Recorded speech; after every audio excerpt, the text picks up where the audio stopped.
నమస్తే, welcome to right angle. పాకిస్తాన్పై ముప్పేట దాడి జరుగుతోంది. పాకిస్తాన్ ఒక రకంగా చెప్పాలంటే అష్టదిగ్బంధనానికి గురవుతోంది. పాకిస్తాన్లో అటు బలూచిస్తాన్ లిబరేషన్ ఆర్మీ ఓవైపు దాడులు చేస్తూ ఉంటే, ఇంకోవైపు ఖైబర్ పఖ్తూన్ఖ్వాలో ఉన్నటువంటి తెహ్రీకే తాలిబాన్ పాకిస్తాన్ సైన్యం పైన విరుచుకుపడుతోంది. ఇప్పుడు గిల్గిట్ బాల్టిస్తాన్, అదేవిధంగా పాకిస్తాన్ ఆక్రమిత జమ్మూ కాశ్మీర్ భూభాగాల్లో ఈ రెండు ప్రాంతాల్లో కూడా విపరీతమైనటువంటి నిరసనలు జరుగుతున్నాయి.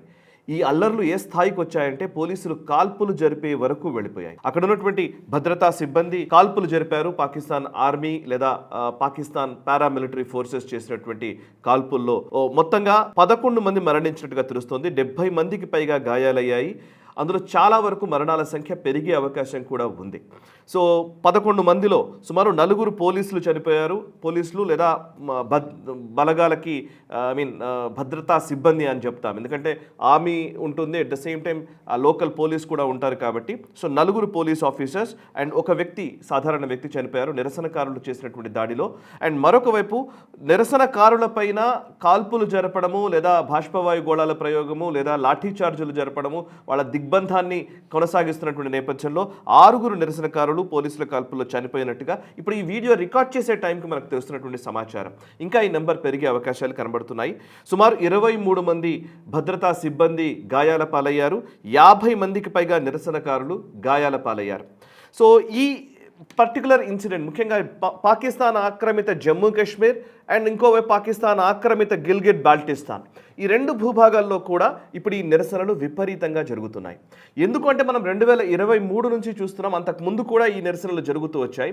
23లో స్పెసిఫిక్గా చెప్పాలంటే అప్పుడు కూడా చాలా నిరసనలు చేశారు. ఆ సందర్భంలో ముఖ్యంగా ఆర్థికపరమైన అంశాలను దృష్టిలో ఉంచుకొని అప్పుడు నిరసనలు జరిగాయి. ఏంటి అని అంటే అక్కడ విపరీతంగా ధరలు పెరిగిపోవడము, ద్రవ్యోల్బణం పెరగడము అండ్ ఆకాశాన్ని అంటిన ధరల నేపథ్యంలో అక్కడ పాకిస్తాన్ ప్రభుత్వం ఇంకా చెప్పాలంటే ఎటువంటి కనీస సౌకర్యాలు కల్పించే విషయం పక్కన పెట్టండి, మినిమం నీడ్స్ని కూడా పాకిస్తాన్ ప్రభుత్వం నెరవేర్చలేని పరిస్థితిలో ఉండడంతో అక్కడ యూత్ కావచ్చు, అక్కడ ఉన్నటువంటి ప్రజలు విపరీతమైనటువంటి ఆగ్రహావేశాలకు లోనవుతూ ఉన్నారు పాకిస్తాన్ ప్రభుత్వానికి వ్యతిరేకంగా. అండ్ అది కాక వాళ్ళు ఆ టైం నుంచి కూడా ఆందోళనకారులు అందరూ కలిసి ఒక జాయింట్ యాక్షన్ కమిటీగా ఏర్పడారు.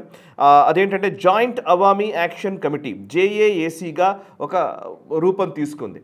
అనేక సంస్థలు ఒక దగ్గరికి వచ్చాయి. అండ్ JAAC సంస్థకు సంబంధించినటువంటి 31 మందిని ఇప్పుడు బ్లాక్ లిస్ట్లో పెట్టారు. అండ్ ఈ సంస్థని పాకిస్తాన్ ప్రభుత్వం నిషేధించినట్టుగా మొన్ననే ఉత్తర్వులు జారీ చేసింది. అండ్ ఆ సంస్థకు సంబంధించినటువంటి కీలక నాయకులు ఎవరెవరైతే పాకిస్తాన్ ప్రభుత్వానికి వ్యతిరేకంగా నిరసనలు చేస్తున్నారో సుమారు 31 మందిని బ్లాక్ లిస్ట్లో చేర్చారు. వాళ్ళందరినీ అరెస్టులు చేస్తూ ఉన్నారు. వీళ్ళందరూ నిషేధిత వ్యక్తుల జాబితాలో చేర్చడం జరిగింది. అండ్ పాకిస్తాన్ ప్రభుత్వమే ఒక ఉగ్రవాద చర్యలను ప్రేరేపించేది, కానీ పాకిస్తాన్కి వ్యతిరేకంగా ఉన్న వాళ్ళందరినీ కూడా ఉగ్రవాదులుగా చూపించే ప్రయత్నం జరుగుతోంది. యాంటీ టెర్రర్ యాక్ట్ని అక్కడ మోపడం మనం చూస్తూ ఉన్నాం. సో ప్రస్తుతం అక్కడ ఎందుకు ఈ నిరసనలు ఈసారి మళ్ళీ పెరుగుతున్నాయి అని అంటే కనుక ఒక కీలకమైన రీజన్ ఒకటి ఉంది. అదేంటంటే సుమారు 45 స్థానాలు ఉన్నాయి పాకిస్తాన్ ఆక్రమిత జమ్మూ కాశ్మీర్లో POJKలో లెజిస్లేటివ్ అసెంబ్లీలో 45 స్థానాలు ఉంటే అందులో 12 స్థానాలని రిజర్వ్ చేస్తూ, ఎవరికి రిజర్వ్ చేస్తున్నారు అని అంటే కశ్మీర్ నుంచి 1947లో అటువైపు వెళ్ళిన వాళ్ళు, పాకిస్తాన్కి వెళ్ళిన వాళ్ళకి రిజర్వ్ చేస్తూ ఈ నిర్ణయం తీసుకోవడం జరిగింది. 1947 అనే అనడం కంటే కూడా కశ్మీర్ నుంచి పాకిస్తాన్ ఆక్రమిత జమ్మూ కాశ్మీర్లోకి వెళ్ళి భారత వ్యతిరేక కార్యకలాపాలు నడుపుతున్న వాళ్ళు అని చెప్పడం కరెక్ట్. అంటే వాళ్లకు కట్టబెట్టడం కోసమని ఇప్పుడు POJKలో 12 స్థానాలని రిజర్వ్ చేశారు. అంటే 45లో 12 స్థానాల్ని రిజర్వ్ చేస్తూ పాకిస్తాన్ ప్రభుత్వం నిర్ణయం తీసుకుంది. దీనికి వ్యతిరేకంగా ఇప్పుడు అక్కడ JAC, joint Awami action committee ఇప్పుడు నిరసనలు తెలుపుతున్నారు. సో అక్కడ ఈవెన్ మిలిటరీ హాస్పిటల్ దగ్గర ఒక వ్యక్తి చనిపోవడం, నిరసనకారుడు చనిపోవడంతో పెద్ద ఎత్తున హింస చెలరేగింది. అక్కడే పోలీసులు లాఠీచార్జ్ చేశారు, కాల్పులు జరిపారు. ఇవన్నీ మనం చూస్తూ ఉన్నాం.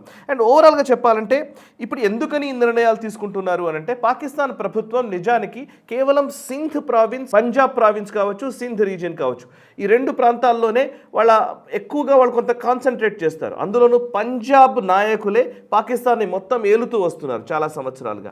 అండ్ పంజాబ్ అటు కరాచీ నుంచి కొంతమంది, ఇప్పుడు ఫర్ ఎగ్జాంపుల్ ఈ సింధ్ ప్రావిన్స్ నుంచి కొంతమంది అక్కడ ఎన్నికైన వాళ్ళు ఉంటారు. ఆర్మీ వాళ్ళు కావచ్చు, ఆర్మీలో మేజర్ ఆర్మీ చీఫ్గా ఎదిగినటువంటి నాయకులు కావచ్చు, ఆర్మీ రూల్ టైంలో కావచ్చు, ఈవెన్ అక్కడ పార్టీలు నడుపుతున్న వాళ్ళు రాజకీయ ప్రాబల్యం కలిగినటువంటి రాష్ట్రంగా పంజాబ్కి పేరుంది. సో పంజాబ్ మిగతా రాష్ట్రాలన్నింటినీ కూడా ఎండబెడుతుంది. ఒక రకంగా చెప్పాలంటే వాళ్ళకి అసలు ఏ మాత్రం హక్కులు కూడా కల్పించరు, అండ్ వాళ్ళకి ఏ మాత్రం సౌకర్యాలు ఇవ్వరు, వాళ్ళకి ఇన్ఫ్రాస్ట్రక్చర్ ఉండదు, ఏమీ ఉండదు. కేవలం పంజాబ్ వరకే పరిమితం అవుతుంది పాకిస్తాన్లో ఉన్న కాస్త డెవలప్మెంట్ కూడా. అందుకే బలూచిస్తాన్లో నిరసనలు నడుస్తూ ఉన్నాయి. ఖైబర్ పఖ్తూన్ఖ్వాలో అట్లాంటి పరిస్థితి ఉంది. ఇప్పుడు పాకిస్తాన్ ఆక్రమిత జమ్మూ కాశ్మీర్లో, గిల్గిట్ బాల్టిస్తాన్లో కూడా అదే పరిస్థితి నెలకొంది. అండ్ ప్రస్తుతం పాకిస్తాన్లో ఓవైపు నిరసనలు జరుగుతూ ఉంటే, ఇంకొక వైపు మన భారత కశ్మీర్లో, ముఖ్యంగా మన దగ్గర ఉన్నటువంటి, మన కంట్రోల్లో ఉన్నటువంటి కశ్మీర్ భూభాగంలో అద్భుతమైనటువంటి అభివృద్ధి జరుగుతోంది. ఓవైపు పాకిస్తాన్ ఆక్రమిత కశ్మీర్ భూభాగంలో నిరసనలు జరుగుతూ ఉన్నాయి. ఇంకోవైపు మన కశ్మీర్లో అద్భుతంగా జోజిల్లా పాస్ ఆల్మోస్ట్ ఒక చివరి దశకు చేరుకుంటోంది. జోజిల్లా పాస్ అంటే మనకు తెలుసు, కశ్మీర్ని లదాఖ్ని కలిపేటువంటి ఒక టన్నల్, ఆ పాస్ అంటారు. అంటే రెండు కొండలు, పర్వత ప్రాంతాల్లో ఒక పర్వతం నుంచి ఇంకో పర్వతానికి అటువైపు వెళ్ళాలంటే కనుక మామూలుగా ఇంతకు ముందంతా కూడా పర్వతాన్ని అధిరోహించి అక్కడ నుంచి పాస్ ఉంటుంది, మధ్యలో చిన్న తోవ గుండా అటువైపు వెళ్లాల్సి ఉంటుంది.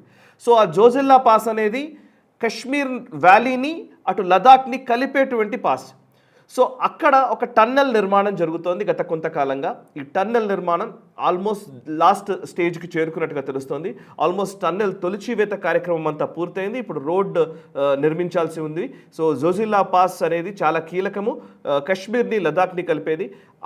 దానికి సంబంధించిన ఒక కీలక ప్రకటన ఇక్కడ వచ్చిన సందర్భంలోనే అక్కడ పాకిస్తాన్ ఆక్రమిత జమ్మూ కాశ్మీర్లో, పాకిస్తాన్ ఆక్రమిత గిల్గిట్ బాల్టిస్తాన్లో తీవ్రమైన నిరసనలు జరుగుతున్నాయన్న వార్తను కూడా మనం చూస్తూ ఉన్నాం. సో ప్రస్తుతం ఎక్కడెక్కడ నిరసనలు జరుగుతున్నాయో చెప్తాను. బాగ్, ముజఫరాబాద్, హవేలీ, హజీరా, జంధాలా, మీర్పూర్, కోత్లీ, రావల్కోట్, ఇట్లా అనేక ప్రాంతాల్లో జరుగుతుంది. రావ్లాకోట్లో అయితే ఒక రకంగా చెప్పాలంటే ఒక యుద్ధ వాతావరణమే నెలకొందని మనకు రిపోర్ట్స్ చూస్తూ ఉన్నాం. సో దీనిపైన ఈవెన్ బ్రిటిష్ పార్లమెంట్ సభ్యులు కూడా స్పందించారు. సుమారు 50 మంది బ్రిటిష్ ఎంపీలు దీనిపైన తీవ్రంగానే స్పందించారు. దీనిపైన బ్రిటిష్ పార్లమెంట్లో చర్చ జరిగే అవకాశం కూడా ఉంది. అండ్ యూరప్ దేశాల్లో కూడా పాకిస్తాన్ లో కంట్రోల్ చేస్తున్నటువంటి జమ్మూ కాశ్మీర్ నుంచి వెళ్ళినటువంటి వాళ్ళు చాలామంది అక్కడ నిరసనలు తెలుపుతూ ఉన్నారు. ఈవెన్ సోషల్ మీడియాలో కూడా మాట్లాడుతున్నారు. అమ్జద్ అయూబ్ మీర్జా లాంటి వాళ్ళు చాలామంది పాకిస్తాన్లో మానవ హక్కుల హననం జరుగుతోంది, అండ్ పాకిస్తాన్ ఆక్రమిత కశ్మీర్ భూభాగాల్లో విపరీతమైనటువంటి హింసకి పాకిస్తాన్ ప్రభుత్వం పాల్పడుతోంది అనే అంశాన్ని ఇవాళ ఇంటర్నేషనలైజ్ చేసే ప్రయత్నం కూడా ఇంకోవైపు జరుగుతోంది, which is a good sign, మంచి సైన్ ఇది. అండ్ బ్రిటిష్ ఎంపీలు దీనిపైన బ్రిటిష్ ప్రభుత్వం కూడా రెస్పాండ్ కావాలి, ఇస్లామాబాద్ నుంచి వివరణ అడగాలి అని బ్రిటిష్ ఎంపీలు ఇవాళ బ్రిటిష్ ప్రభుత్వం పైన ఒత్తిడి చేస్తున్నట్టుగా కూడా మనకు సమాచారం వస్తోంది. ఏదేమైనా ఇప్పటికే పాకిస్తాన్ ఈ ఆయిల్ క్రైసిస్ నేపథ్యంలోనే చాలా ఇబ్బంది పడుతోంది. పాకిస్తాన్లో ఉన్న పరిస్థితి ఎట్లా అంటే అసలు అడుక్కు తినే పరిస్థితుల్లో పాకిస్తాన్ ఇవాళ కనబడుతోంది. నిజానికి అక్కడ పెట్రోల్ బంకులు మూతపడుతూ ఉన్నాయి. అసలు ఎక్కడా కూడా ఏమాత్రం కొంత అవకాశం కూడా కనిపించని స్థితిలో, ఈవెన్ కోవిడ్ టైం నుంచి ఇప్పటి వరకు పాకిస్తాన్ అధపాతాళానికి వెళుతున్న పరిస్థితి కనబడుతోంది. సో ఇట్లాంటి టైంలో అక్కడ నిరసనలు కూడా ఉవ్వెత్తున ఎగిసిపడుతూ ఉన్నాయి. మరొక వైపు మొన్న మధ్యనే ఆఫ్ఘనిస్తాన్ పైన ఎయిర్ స్ట్రైక్స్ చేసినటువంటి పాకిస్తాన్కి ఇంకొక చుక్కెదురయ్యే విషయమే ఈ వారంలో నెలకొంది. అదేంటంటే రష్యా ఆఫ్ఘనిస్తాన్ మధ్య డిఫెన్స్ ఒప్పందం జరిగింది. సో రష్యా ఆఫ్ఘనిస్తాన్ మధ్య డిఫెన్స్ ఒప్పందం జరగడము, అండ్ రష్యా రాబోయే రోజుల్లో S-400 కూడా ఆఫ్ఘనిస్తాన్కి ఇవ్వడానికి అంగీకరిస్తుంది అన్న విషయానికి సంబంధించిన వార్తలు కూడా వస్తున్నాయి. ఒకవేళ S-400 కనుక ఆఫ్ఘనిస్తాన్కి ఇచ్చారు అని అంటే పాకిస్తాన్ పని ఖతం. ఎందుకంటే ఆఫ్ఘనిస్తాన్కి నిజానికి వాళ్ళకి ఎవరైనా ఫైటర్ జెట్స్ లాంటివి ఇవేవి లేవు, ఎయిర్క్రాఫ్ట్ క్యాపబిలిటీస్ కానీ ఇవేవి లేవు ఆఫ్ఘనిస్తాన్కి ఉన్నదంతా కూడా గ్రౌండ్ ఫోర్సెస్ కానీ స్ట్రాంగ్ ఫోర్సెస్ ఆఫ్ఘనిస్తాన్ తాలిబాన్ల దగ్గర ఉంటారు. కానీ పాకిస్తాన్కు ఉన్నటువంటి అడ్వాంటేజ్ ఏంటంటే వాళ్ళు ఎయిర్ ఫోర్స్ ద్వారా ఆఫ్ఘనిస్తాన్ మీద విరుచుకుపడే అవకాశం ఉంటుంది. సో ఎయిర్ ఫోర్స్ తోటి వాళ్ళు దాడి చేస్తే ఆఫ్ఘనిస్తాన్ కొంత ఇబ్బంది పడుతుంది. కాబట్టి ఇవాళ S-400 కనుక రష్యా నుంచి ఆఫ్ఘనిస్తాన్కి వస్తే పాకిస్తాన్ ఎయిర్ ఫోర్స్ చేసే దాడులన్నింటినీ కూడా తునాతునకలు చేయవచ్చు, వాళ్ళ మిజైల్స్ అన్నింటినీ కూడా నిలువరించవచ్చు. అండ్ ఆఫ్ఘనిస్తాన్ ఇవాళ రష్యాతో ఒప్పందం చేసుకొని కనుక పాకిస్తాన్ మీద విరుచుకుపడే పరిస్థితి వస్తే అటు ఆఫ్ఘనిస్తాన్ నుంచి, ఇటు బలూచ్ లిబరేషన్ ఆర్మీ నుంచి, అటు ఖైబర్ పఖ్తూన్ఖ్వా నుంచి TTP, ఇంకోవైపు POGBలో ఉన్నటువంటి నిరసనలు, POJKలో ఉన్నటువంటి నిరసనలు, మన వైపు నుంచి భారతదేశం చేసేటువంటి వెస్ట్రన్ ఫ్రంట్లో చేసేటువంటి నిరసనలు లేదా దాడులతోటి పాకిస్తాన్ ఖచ్చితంగా ఉక్కిరి బిక్కిరయ్యే పరిస్థితి కనబడుతోంది. సరే, ఇప్పుడున్న టైంలో ఇమీడియట్లీ అందరికి వచ్చే ఆ మాట ఏంటంటే ఇమీడియట్లీ ఇప్పుడు పీఓజేకేని మనం ఆక్రమించుకోవాలని చాలామంది అనవచ్చు. బట్ ఎప్పుడు సరైన సమయమో ఏది కరెక్ట్ టైమో ఖచ్చితంగా భారత ప్రభుత్వానికి తెలుసు, ఇప్పుడున్నటువంటి మోదీ గారి ప్రభుత్వానికి ఖచ్చితంగా తెలుసు. సో పీఓజేకేలో అల్లర్లు చెలరేగడము, అక్కడ ఉన్నటువంటి పరిస్థితి అస్థిరతని పాకిస్తాన్ ప్రభుత్వం ఎలా హ్యాండిల్ చేస్తుందో మనం చూద్దాము. అండ్ నిజంగా అవకాశం ఉంటే పీఓజేకేని కూడా భారత్ స్వాధీనం చేసుకోవడానికి, మన భూభాగాన్ని మనం తీసుకోవడానికి కావాల్సినటువంటి ఒక భూమిక ఈరోజు ఏర్పడుతోంది పీఓజేకేలో అని మనం అర్థం చేసుకోవాలి. సో ఏదేమైనా పాకిస్తాన్ ప్రభుత్వానికి వ్యతిరేకంగా ఏ నిరసన వచ్చినా సరే మనం స్వాగతించాలి. అండ్ పాకిస్తాన్ ప్రభుత్వాన్ని నిలువరించే విధంగా ఎవరు ప్రయత్నించినా సరే వాళ్ళకు మనం సపోర్ట్ చేయాలి.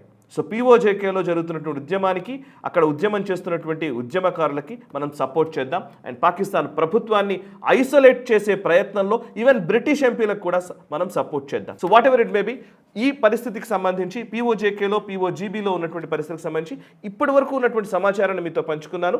అండ్ ఇంకా లేటెస్ట్ అప్డేట్స్ తోటి, అక్కడ ఉన్నటువంటి ఇంకా కీలకమైనటువంటి గ్రౌండ్ రియాలిటీస్ తోటి అనేక సమాచారాన్ని, అనేక విషయాల్ని మీ ముందు నెక్స్ట్ వీడియోలో తెలియజేసే ప్రయత్నం చేస్తాను. ఈ వీడియో నచ్చితే లైక్ చేయండి, 10 మందికి షేర్ చేయండి, కమెంట్స్ ద్వారా మీ అభిప్రాయాలు మాతో పంచుకోండి. మనసా వాచా కర్మణ, దేశ హితం కోసం నేషనలిస్ట్. ఈ వీడియో మీకు నచ్చినట్టయితే లైక్ చేయండి, 10 మందికి షేర్ చేయండి, అలాగే కామెంట్ల రూపంలో మీ అభిప్రాయాలను మాతో పంచుకోండి. Nationalist hub group of channels ను సబ్స్క్రైబ్ చేసుకుని తెలుగునాట జాతీయవాద జర్నలిజాన్ని ప్రోత్సహించండి. ఈ వీడియో కింద ఉన్న బెల్ ఐకాన్ పై క్లిక్ చేయడం మర్చిపోవద్దు.